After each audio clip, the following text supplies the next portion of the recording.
ও no, ও মাই আল্লাহ, কি বলবো, মানে ছিন্ন বিচ্ছিন্ন হয়ে গেছে, ঠিক আছে, সব শেষ হয়ে গেছে, তারপরেও মানে এদের ভিতরে এই হার বলতে যে একটা কি বলে একটা কথা আছে, এটা এদের ভিতরে ফিলিংসই নাই। এরা নিচে পড়ে ওই যে আকাশে দেখার মতো একটা কথা আছে না, ব্যাপারটা এরকম হয়ে গেছে। ইন্ডিয়া এখন নিচে বসে আকাশ দেখতেছে এমন একটা পরিস্থিতি। তো মূল ঘটনায় আসি। মূল ঘটনাটা হলো পাকিস্তান, এই যে যে ভারত এবং পাকিস্তানের ভিতরে যে যুদ্ধটা আছে, এই যুদ্ধটায় যখন তুরস্ক এবং আজারবাইজান মানে পাকিস্তানকে সাপোর্ট করে, এই জন্য ভারত কী করলো, তুরস্কর থেকে আমদানি করা বন্ধ করে দিল। তাহলে কী আমদানি বন্ধ করলো? মার্বেল। তাতে লস কার? আলটিমেটলি লস কার? এই ইন্ডিয়া বাংলাদেশ থেকে, বাংলাদেশের মানুষ না খাইয়া থাকবে, এইটা করবে সেইটা করবে, বিভিন্ন কথাবার্তা বইলা। তো কি চাল চাল তারপর হচ্ছে পেঁয়াজ, এই রসুন, এইগুলো যে মানে রপ্তানি তারা বন্ধ করে দিল, তো কি আমরা কি না খেয়ে রয়েছি?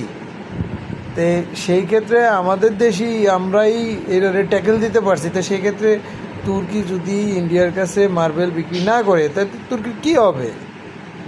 অন্য দেশের কাছে বিক্রি করবে। এরপরে আজারবাইজানের কী খবর? আজারবাইজান থেকে তারা অ্যাপেল আনবে না। কতটা হাস্যকর হইলে মানুষরা আসলে মানে ইন্ডিয়ার যে আসলে যারা ব্যবসায়ী আছে, এরা এই ধরনের ভ্রান্ত ধারণা রাখে, চিন্তা করা যায় তারা অ্যাপেল আনবে না। তো আজারবাইজান যদি ইন্ডিয়ার কাছে অ্যাপেল বিক্রি না করে, তাদের কি বাজার নাই? আর তারা পৃথিবীর অন্য অন্য কান্ট্রি আছে না, সে কান্ট্রির কাছে বিক্রি করবে। কি ফানি ম্যাটার, ঠিক আছে। এর বাইরে তারা কি অ্যাকশন নিছে?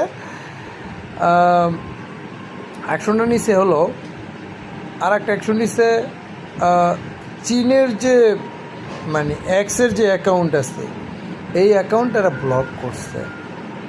That's really funny. সো এটা কোনো আসলে কি বলবো, এটা মাথা মোটা ছাড়া প্রত্যেকটা লোক মাথা মোটা গো।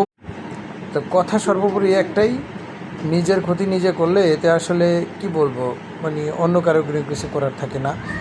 সবচেয়ে বড় কথা হইতেছে তাদের বোঝা উচিত যে এই বাজারগুলো আমরা নষ্ট করলে আমাদের নিজেরই ক্ষতি। তো আজারবাইজানের কী হবে, তুরস্কেরই কী হবে? কিছুই হবে না। ঠিক আছে, ভালো থাকবেন, আল্লাহ হাফেজ।